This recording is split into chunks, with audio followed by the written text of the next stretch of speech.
नांदगाव तालुक्यात बहीण भावाच्या नात्याला काळीमा फासणारी एक घटना उघडकीस आली आहे। सख्या चुलत भावानंच हे कुकर्म केल्याचं समोर आलंय। नांदगाव तालुक्यातील गिरणा डॅम लगत असलेल्या गावात एका नराधमाने आपल्या सख्या चुलत बहिणीवर बलात्कार केलाय आणि हा धक्कादायक प्रकार नुकताच समोर आलाय। माझ्यावर वारंवार बळजबरी होत असल्याची तक्रार पीडित तरुणीने नांदगाव पोलीस ठाण्यात गुरुवारी दाखल केली।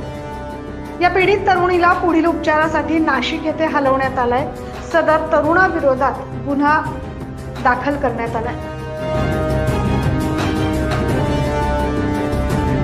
या घटनेचा पुढील तपास नांदगाव पोलीस निरीक्षक प्रीतम चौधरी यांच्या मार्गदर्शनाखाली सहाय्यक पोलीस निरीक्षक सुनील बडे करतायत। 9 न्यूज महाराष्ट्रासाठी प्रतिनिधी अनिल धामणे।